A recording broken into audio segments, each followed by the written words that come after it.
would like to introduce a cultural anthropologist, Dr. Daniel White. He currently is a senior research associate in the Department of Social Anthropology and the LOVOT Center for the Future of Intelligence, both at the University of Cambridge. Dr. White's research focus is on emotion, how emotions are modeled in machines, for example, robots, and also how wearable technology can be used to collect affect-related information from humans. On top of this, Dr. White is an expert on Japan and Japanese culture. A substantial portion of his anthropological fieldwork has been conducted in Japan. Today he will share some of his work on human-robot emotional experiences. What I thought I would talk about today is essentially try to narrow down the subject of my talk as much as I can and ask, how can social scientists speak with engineers about what emotions are and how they work? And I'll likely only reach this question toward the very end of the talk, as I want to take some time to set that question up and provide as much context for it as I can. Coming from an anthropological background, that's what I often aiming to do, provide as much rich context and detail as I can. But I think this format might help set us up for some productive discussion later. And I'm trying to narrow the question because obviously there are a lot of interesting philosophical questions that could be asked about emotions and about machine emotion for sure. Ethical questions about whether we even should build robots with some kind of artificial emotional intelligence. And we can definitely go down that road in Q&A if you like as well. But what seems kind of most value to this group here, as far as I sort of understand where people are coming from, is perhaps to think of how to build cross-disciplinary dialogue between the human and hard sciences. Because that dialogue itself is, I think many would agree here, important and can be used for different ends. So we can kind of sidestep some of the sort of philosophical questions in order to sort of get to the practicality of how those questions are often exercised and implemented in research design. And again, this is, I think we can start here because this will be of interest whether you want to build a robot that in fact interacts and helps people, or whether you actually want engineers to stop building these robots and perhaps more importantly, stop building machines and systems that purport to be able to read human emotion or perform human emotion, or even, as some people say, have emotion, because you might think this is dangerous, misleading, or manipulative, as many of, in fact, my own interlocutors feel it is. So another way of phrasing this question in a more kind of academic way is to ask, how might a methodological disparity in anthropological and data science approaches to the emotions be leveraged to interdisciplinary collaboration on artificial intelligence? So to address this, I want to do a number of things. First, I'll present what I think is kind of one of the dominant approaches to modeling emotion in machines from the data science perspective, particularly in Japan. Then I'm going to try to contrast that briefly with how an anthropological perspective is a little bit different. Then I'll draw on a couple of fieldwork examples of some social robot users and some makers in Japan that illustrate some of the experimental and interactive ways that emotion is produced in particular contexts over others.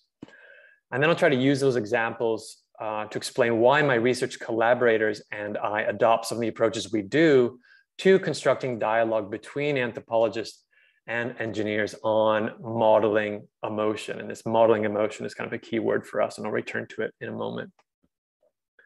And because I'll be drawing on examples from Japan, I'm aiming to kind of infuse this whole talk with the question of sociocultural diversity in terms of how emotions are theorized, how they are translated into machine viable systems, and then how they impact in human robot machine settings. So like I said, our project is called Model Emotion. And this work comes out of a four-year project that I've been conducting with a colleague of mine, Hirofumi Katsuno.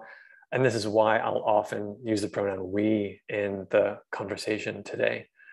So Model Emotion is this four-year project. It has a number of different elements, including your field work among robot producers in Japan, as well as some field work here in the UK, where we both are at the moment. And in both of these sites, we attempt to look at how engineers build models of emotion to replicate in machine systems, whether software programs that function in robots or hardware that embodies that software in particularly evocative form and for particularly evocative reasons, we might say. Why we choose this phrase model emotion, I think this will help explain the perspective I'm coming from quite a bit, is because we think this word model nicely captures the interconnected theoretical, technological, and then both the social and ethical dimensions of scientific practices when it comes to modeling emotion in machines. So on the theoretical side, we're interested in looking at how engineers translate psychological models or theories of emotion into machine systems. Then as a technological practice, we want to look at how those theoretical models are translated into machine systems, whether it be in software or algorithms used to generate emotional data or read emotional data. And then we want to look at it as, you know, a social practice, looking at specifically what happens when you take those machine models and then put them into laboratory context or public performance settings, where now those models are doing something in social space and creating different reactions, creating different data that has to be taken into account, in fact. And then, of course, there's all kinds of ethical dimensions that are paired with this, referring to what kinds of feelings or emotions are seen by people, by robot users, as valued or coveted or ideal for a society. And that's also kind of one meaning of our quote unquote model emotion. So with that said, I want to maybe start by just coming back to what I think is maybe not necessarily the most popular model of emotion among engineers very recently, but something that represents a basic paradigm in emotion modeling, maybe even more so in Japan than in other places, which is very interesting considering where this model came from, given its history. So one good example in talking about how emotion models are selected, how emotional theories, often from psychology, are selected for machine inscription, is to turn to, one good way to approach this is to turn to computer scientists themselves, who are obviously quite reflexive and reflective about this practice. So as computer scientists Ruth Eilert and Anna Paeva write about emotion recognition systems, they say that in order to implement any model on a computer, the model itself must be sufficiently specific. From this perspective, many psychological models are not usable as they stand, but must be operationalized. Qualitative relationships must be quantified. Thus, when computer scientists select models from psychology, they tend to favor those that are already sufficiently specific or that can be made so relatively easily. I think they hit the nail on the head here with this description. So let me just jump straight to one example from Japan, my first kind of ethnographic vignette that illustrates this problem quite nicely. So this is Pauro, or Pauro. This is a small humanoid robot created by the software company Fujisoft in Japan. And Pauro was created specifically as a communication partner for the elderly. So its engineers imagine that Pauro will kind of relieve the loneliness of, for example, aging parents in Japan, of which there are many, as well as relieving the anxiety of their children who worry that they cannot provide them with care that's traditionally expected of them. So Pauro can carry on a basic conversation and is designed to hold a user's attention and interest.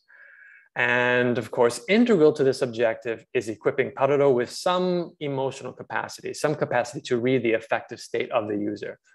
So if Pauro, according to Fujisoft representatives, can sense when a user is becoming uneasy or unengaged in interaction, the robot can better learn how to adjust the content of conversation or perhaps suggest an alternative form of entertainment, such as singing a song or performing a dance or something like this. And then this is how Pauro reads, quote unquote, or senses emotion. So in this photo, Pauro is reading my own face, and more importantly, my own facial expressions. And in the top left corner of the screen, should be the left on your side as well, although it's probably a bit hard to see there. But there are listed these kind of 4 emotion labels, and then different, quantities to what degree that emotion is being expressed. And these would translate as happiness, surprise, anger, and sadness. So this is how Pauduro's algorithm, quote unquote, sees the emotional world. And this is what I call, as an analytical term, a quote unquote model emotion, right? It's model because it has this technological system obviously at work here. And it's model because it's drawing from a specific psychological theory or model of emotion in order to instrumentalize it. So this is probably the part of the talk that I think a lot of you will know about, but for those who don't, I just want to touch on it because it's quite interesting, specifically when placed in the context of Japan, where these psychological models of emotion are being taken up. So interestingly enough, the model of emotion that Pauduro uses, like many social robots in Japan these days, or at least the place that they start, is with Paul Ekman's model of the basic emotions. Again, I think you've likely heard this before, but let me go through it a bit and just contextualize it. So here's Paul Ekman's work. Over 40 years of research on the expressions of the emotions, beginning most prominently in the 70s, the American psychologist Paul Ekman here developed, and that is, I believe that's his face in the top left, actually, developed a model of 6 basic emotions. Sometimes it was described as 9, often now it's described as 7. But either way, he considered these kind of universally identifiable emotions, which could be seen in facial expressions across cultures. Even more important than his theory of basic emotions was this coding system in which these emotions were rendered understandable or interpretable. So in conjunction with Wallace Friesen, and then drawing on the work of the anatomist Carl Hermann Hultze, Ekman designed what you might know is the facial action coding system, or FACS. And then using facial action units, measuring minute or micro movements of the face, some of them arguably automatic and non-conscious, which is a super interesting dimension of this. FACS provides this integrated and systematic means to code facial expression in a way recordable and programmable then very easily in software. And when I say easily, I mean it's codable easily, not necessarily that it's easy to understand what kind of emotions you are coding, which is kind of the crux of the problem we'll return to in a minute. So with this coding system, it becomes then very much so Ekman's model of the emotions more generally has become the fundamental basis for starting out and experimenting with machine systems or robots and giving them a preliminary form of artificial emotional intelligence. So today there are several companies in North America and Europe that employ or build on this original model of emotion, creating affect sensing technologies, including Affectiva, iEmotions, or the company Emotient, which no longer exists, but was a company that in fact Ekman served in some consulting capacity until this company was bought by Apple to basically provide the facial recognition technology that unlocks all of our iPhones today. And it's still to this day Ekman's model that is actually most dominant in social robot engineering in Japan. And here are just some of the mass marketed companion robots using this model in Japan today in one sense or another. Some of these robots can read facial expressions, but don't often, but have the capacity to, or are sort of ready to be updated in the next software patch or update. And some of these robots actually do incorporate a version of that model already. Okay, so I understand very well that there may be some engineers and computer scientists in the crowd who say, yeah, we all know this Ekman's model is a very simple and basic model, and we understand emotions are far more complex than that.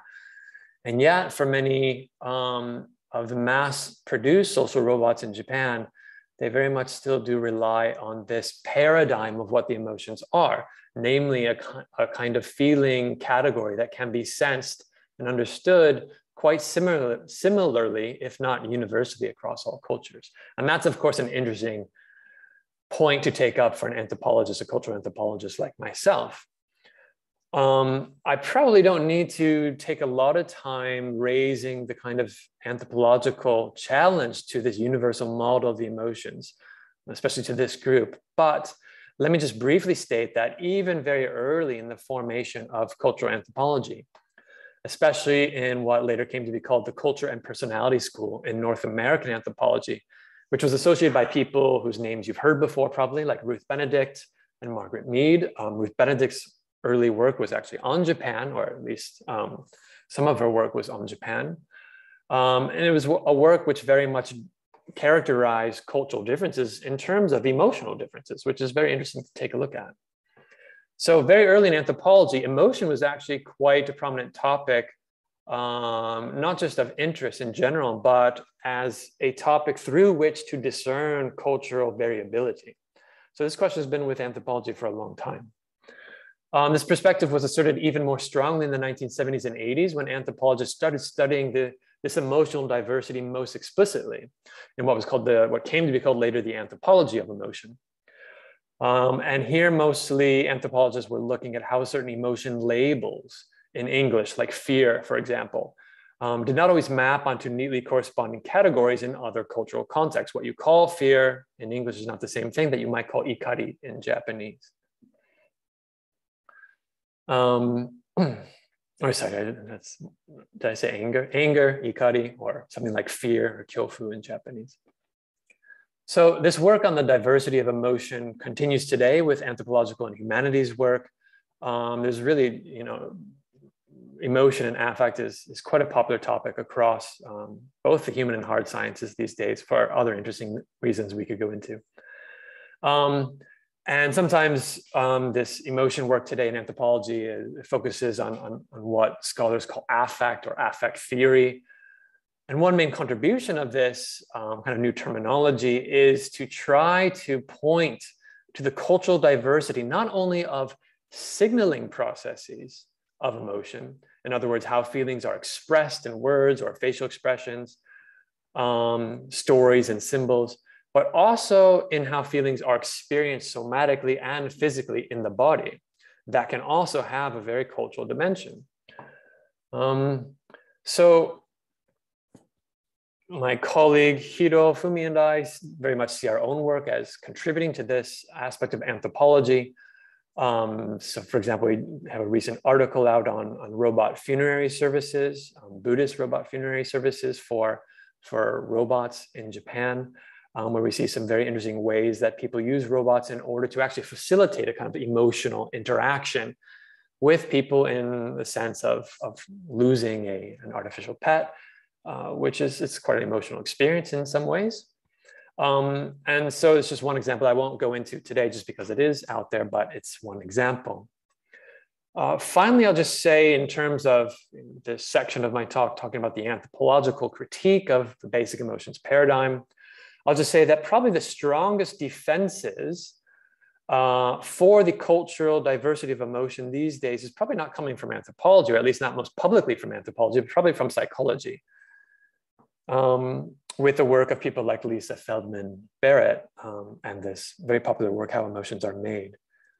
So in her constructivist theory of emotion, she emphasizes that one really cannot know in the face, or even often in bodily gestures, or even in MRI scans, or neurological fingerprints, as she calls it, or any other of the social signaling indicators that engineers often use to build emotion systems for reading and performing emotion. You cannot know from those social signaling systems what people actually feel on the inside. In fact, people themselves, there's often this gap, and a kind of affect emotion gap, as I sometimes like to call it, between how people are representing emotions or feelings in their body to themselves, and then those feeling states themselves.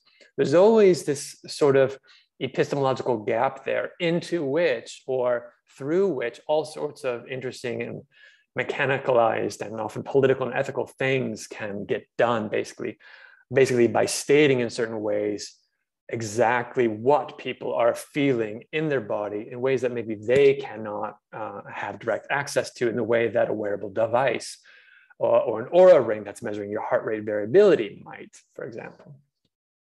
Okay, so my concern about this way of talking, though, about modeling emotion from a kind of qualitative versus quantitative point of view is that it constructs a bit of an artificial divide between these fields where we obviously want collaboration, right? So the prominence of Lisa Feldman Barrett's work has served as an explicit and very public challenge in many ways to artificial emotional intelligence builders and programmers, and to the field of affective computing more generally, I think. And this has been constructive in tempering the sometimes overly enthusiastic and overstated claims of what emotional AI can do, I think.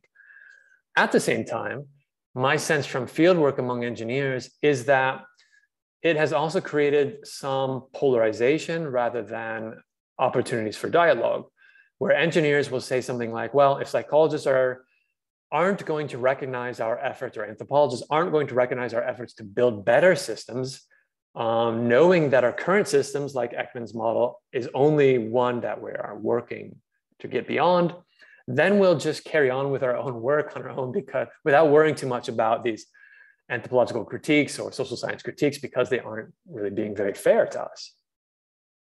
Moreover, I think this sort of binary division between a quantitative and qualitative approach to emotion glosses over the point made clear by many social scientists working on human-robot interactions, that many people, for example, those that we engaged with in Japan, genuinely welcome opportunities for interacting with robots that have increasingly sophisticated means of responding to humans in either lifelike or emotional ways. So let me take just another quick ethnographic moment aside here, create a little sidebar, just to offer one quick glimpse of some of these human-robot experimental contexts in Japan that I'm talking about. So I'll do this through this robot called LOVOT, which I've written a little bit about elsewhere. And I went to this talk just before LOVOT was released at GrooveX's headquarters, the makers of LOVOT. And they're at this event, this talk event as it was called. I met this woman who I call Aya. And she told me that she's really excited for this future in which humans will be able to coexist with robots. So she told me that she didn't think this was possible in her lifetime or even have much interest in robots at first. But when she learned about LOVOT, or LOVOT, this kind of 40-centimeter tall furry robot on wheels, which is designed specifically to seek out and offer affection, she was elated to discover that this future that she had only imagined was now within her reach, seemingly. So she urged me to sort of pick up LOVOT while we were talking, because she's really excited about it. And a few of these creatures were spinning around the table as we were talking. So when I picked up LOVOT, its wheels folded into its body, and then with its big LED animated eyes, as you see there, it looked up at me and blinked.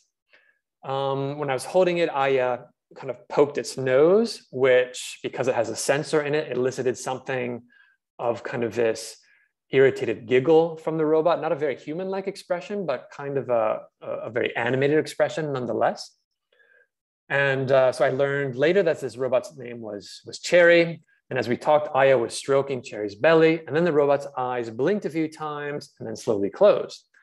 Aya then exclaimed, "Oh, wow, it fell asleep. How cute," or "how kawaii." So Aya told me that she was not very interested in robots, in technology, or anything in the IT world in general. But when she saw LOVOT, she was immediately, and as she says, inexplicably moved by LOVOT when she first saw it. And she told me that, it's just an emotion. And so the kind of emotion that she's talking about there, this encounter with this new artificial being, is not something that is very easily codable, I'd like to propose for engineers, these first encounters in human-robot affect, we might say. And yet I think both anthropologists and engineers are interested in understanding what that kind of emotional interaction, or what that emotional expression and experience is, and how one might code or describe it. And Aya went on to say, quote, "You know about lonely people in Japan, right?" Which is often referred to as koroku na hito in Japan, a kind of a fixed social category of a phenomenon that's increasing these days with growing elderly populations. So Aya said, "I think that everyone needs to feel affection. and everyone can enjoy this feeling we get from cute things like LOVOT here. It fills your heart. But not everyone can get this feeling, which is a common theme in Japan as well these days, especially in urban Japan. She goes on to say that I think that in the future, maybe 1 or 2 people out of 10 might simply have relationships with things like LOVOT. It's not really any different from the kind of affection one gets from a dog or cat or even another person. And it's their choice. This is a really interesting future. Ending the quote from Aya here. So GrooveX employees are really happy to kind of discover in talk sessions like this and getting a lot of feedback from people like Aya that their efforts to build a robot that appeals to more than just technophiles is paying off. Their new robot, Raboto here, again, is furry. It roams around the house on wheels and is designed by the company for the sole purpose, as its founder, Hayashi Kaname, to be loved by you. It has 360-degree mapping on its head, or in its horn, which can map your home surroundings. It has over 40 sensors in its body to register human-robot interaction. It has a mobile diary system that provides this very interesting data set of kind of human-robot intimacy that can be used by consumers and obviously also used by the company as well. In order to code human-robot emotional experiences in a different way than you would code just a facial expression, right? So this is thinking about, emotions in a very much a rapid, ongoing, contextual, and social and historical context. So what I want to emphasize here with this quick ethnographic vignette is that the market for companion robots in Japan is growing to meet what some producers think is a genuine desire to provide care and comfort, or iyashi, as it's known in Japanese, to people in urban settings who are struggling to find it for a variety of reasons. And I think this point highlights the complexity of the technological, social, and ethical problems facing the practice of building machines with emotional capacities. It also highlights why we want to make efforts to establish this dialogue across disciplines and how we might go about doing that in ways that can expand our vision of how emotional attachments are built into a variety of systems or methods that can serve a diversity of contexts, basically. So back to this problem of dialogue and how both anthropologists or social scientists and engineers can approach this sort of coding, decoding problem, specifically complex emotions like Aya's reaction to a new artificial agent. So the fact that different approaches to what emotions are and how they work by engineers and social scientists are characterized sometimes in these polarizing and different disciplinary terms seems to me to be an obvious problem, but it's also, I think, a problem that invites explicit effort to address in order to create these platforms and channels for cross or interdisciplinary dialogue and collaboration, something I'm sure most of you are actively engaged in. And it's also an opportunity to, I think, explore ways of framing projects that can, precisely in order to facilitate collaboration, identify some common questions of common concern, such as, why are some theories of emotion selected over others? And I tried to give a sense of this at the beginning of the talk. Also, how is cultural diversity being incorporated or left out of these models? What kinds of data are being collected? And I try to show a little bit of that with LOVOT's diary there and his or its sensors. And then, of course, how do we guard against bias? So these are all interests, I think, that all invested parties share, and they can serve as starting points for experimenting, like robot engineers themselves do, with platforms for interaction and sometimes for collaboration. And this has been one major feature of our own project's model Emotion. So I want to talk briefly about how we aim to build dialogue between us as anthropologists and then talking with engineers. And because I think this is where we can likely have the most productive discussion, I'll just briefly summarize a few things we do here, and then I'll try to turn it back to our host and to the audience to facilitate our discussion. But let me briefly just highlight a few things that we do. The first and kind of the most predictable thing we do is obviously construct our website, which we use as a platform for not only communicating our research, but also connecting with engineers and constructing a main feature of what we do in fieldwork, which are workshops, essentially, which we call Anthropology for Effective Robotics. And what we do here in these robots is basically offer to conduct these workshops at laboratories where we propose to exchange approaches to emotions from our perspective as anthropologists that perhaps engineers might take some interest in.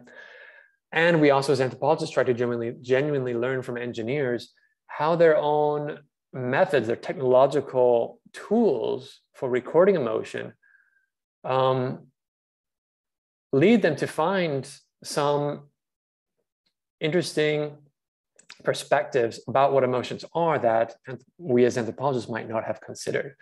So it's absolutely this, the aim of these workshops is to construct this two-way communication, this two-way channel for communication, and generally learn from each other. So another strategy we use is to, obviously write not just for anthropologists, but actually experiment writing as anthropologists, but for engineers. So this paper was written for the major international affective computing conference in Cambridge. And was given to those engineers who are specifically building machine models for emotion detection. And in this paper, we tried to highlight what we saw as a common aim for engineers and anthropologists, and you'll see why in a minute why I keep showing these images of winking or blinking. And that was to use basically this common aim that we see as engineers and anthropologists having is to basically use all the tools at our disposal, interpretive, quantitative, qualitative, or otherwise, to catalog the incredible social diversity and granularity of human emotional responses and experiences. And we often do this by using a classic example from anthropology from Clifford Geertz about what it means to interpret the meaning of somebody winking at another person. And Clifford Geertz asks, and I'll just summarize what is a much longer description very quickly, what is the difference between the sort of involuntary contraction of an eye versus what we might call a wink versus what we might call a deceptive or sarcastic wink versus what we might look at as someone rehearsing a sarcastic wink in the mirror to be performed later. How do we understand all those different valences or those different meanings of what a wink is, and how would an engineering perspective approach that? And what are some of the limitations in both of those perspectives that we can use as a starting point for a conversation about how to think beyond these differences between quantitative and qualitative methods. We also highlight in this paper, which is written very much to the best of our ability in a language common to engineering, a set of 5 principles that we thought engineers could apply in practices of building what they call social signaling models in order to better account for cultural diversity in their models. So we offer some principles like, and this is not something anthropologists would very often do. We don't often like to speak in principles for ourselves. So we're adopting a kind of framing device here for the sake of dialogue. But we formulate principles such as social emotions are culturally variable in both their expression and their physiological states. Social emotions are products of heterogeneous cultural arrangements, which are not tied to single metrics like nationality and language, which is often how culture, quote unquote, gets constructed in laboratories. Social emotions are indexical, they're dynamic. I can go into that later if you're interested, but I'll just kind of keep those keywords up on the screen for now. And social emotions are mediated within interactive relations among both human and non-human agents. People react in emotional ways to artifacts and objects as well as to other beings. Obviously, this is a big interest in building evocative like machines for specific reasons. And I'll even say that, for anthropologists to use the word social emotion is a bit redundant for us, because we would see all emotions as having this emotional and indeed this historical component. And even though we get the social component quite often in engineering laboratories, we often miss this historical aspect to what an emotion is. And I can say more about that in Q&A if you like. So these are the things that wouldn't, I think these are things that wouldn't strike anyone here as odd or out of place, but when framed to engineers and coders and programmers, I think they kind of create a nice, maybe even provocative platform and basis, not necessarily for building better programs, but for maybe better dialogue and what gets left out of these programs if they do not take these considerations into account. And I know that engineers very much are increasingly trying to take these cultural dynamics into account. And I'm very interested as an anthropologist to work with engineers to do that and to learn from engineers to see what we can take from them back into anthropology. And with that, I think I'll leave it there and look forward to your questions on the discussion. So thank you.